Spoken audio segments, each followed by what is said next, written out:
ایک بہت نیک be be تھی، کسی شہر سے آئی.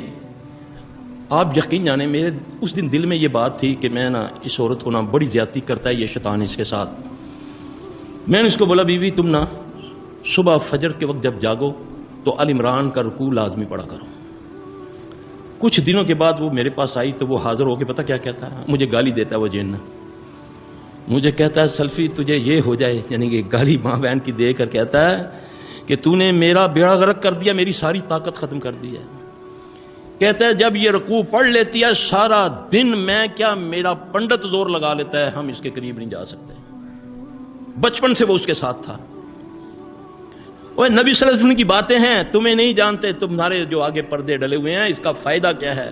جو نبی نے فرما دیا نا کہ اس گھر سے خیر ختم نہیں ہوتی، جس کبھی خیر ختم نہیں ہوگی جس گھر میں ہاتھ دھو کر کھانا کھایا جائے اور کھانے کے بعد ہاتھ دھوئے جائیں. تو مان جاؤ ویسے خیریں طلب کرتے ہو، لوگوں کو جا کر دعائیں منگواتے ہیں، مولوی صاحب ساڑھے سے دعا کرو اللہ خیر کر دے. اس گھر سے خیر کبھی ختم نہیں ہوتی جہاں کھانا کھانے سے پہلے ہاتھ دھویا جائے اور کھانے سے کے بعد ہاتھ دھویا جائے. یہ محمد صلی اللہ علیہ وسلم پایا. اپنے برتنوں کو ڈھانپ لو، کھانے پینے چیزوں کو ڈھانپو. ہمارے سالوں سال الماریوں میں سجے ہوئے برتن، کوئی مہمان آ گیا، بی بی نے دوپٹہ پکڑا، پلو سے صاف کیا مہمان کے آگے، نہ دھویا نہیں، صاف ہے، الٹے رکھے ہوئے سی سالوں سال.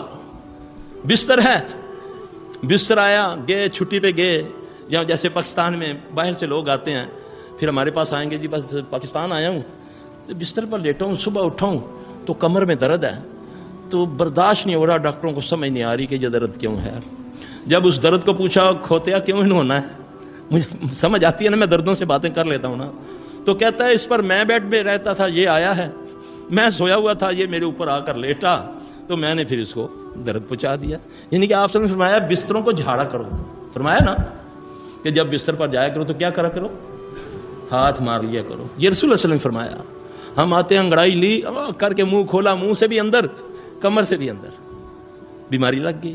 محمد صلی اللہ علیہ وسلم کے طریقے ہیں، یہ تمہیں بچانے کے لیے آئے ہیں، بچانے کے لیے رسول اللہ صلی اللہ علیہ وسلم آئے ہیں. آؤ فالو کرو اس کو، تمہاری ساری مصیبتیں دور ہو جائیں گی. امیر ہونا چاہتے ہو، آل عمران کا آخری رکوع پڑھ لیا کرو صبح فجر کے.